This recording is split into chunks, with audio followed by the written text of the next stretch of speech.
You've read or heard in school that platelets release fibrogen, which causes them to adhere together, create a clot, which can slow or stop bleeding. And that's true, but it undersells just how complex the clotting cascade is. Now, you don't need to know that for registry, and we're not going to go into it in this video.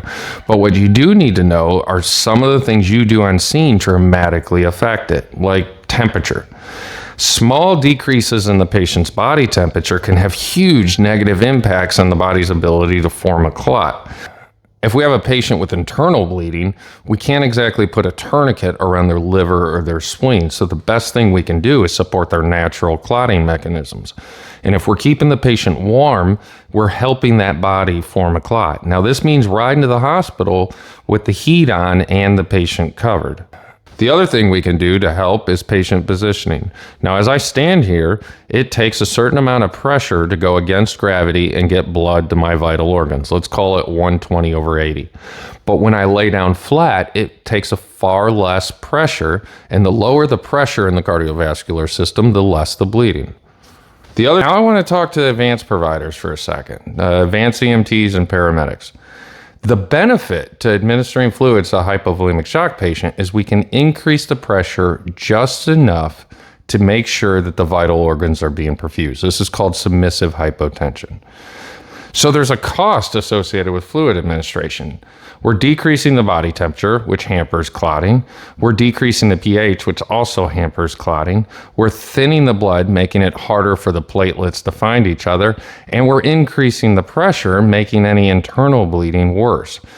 When dealing with an internally bleeding patient, we need to focus not on trying to make the patient better. That's the surgeon's job.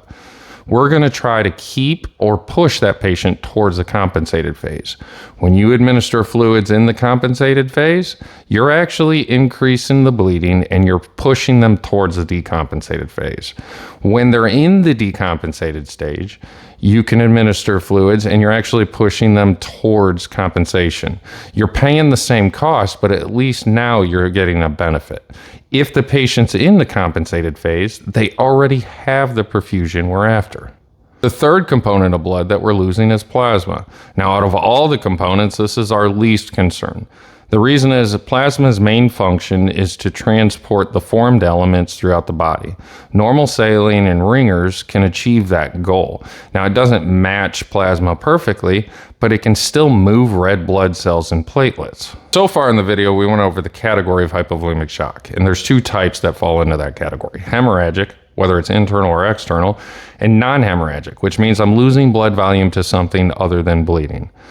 Now, non-hemorrhagic patients are really only losing plasma. They respond much better to this fluid replacement, but we still don't want to aim for normal vitals. We just want to aim for a perfusing pressure.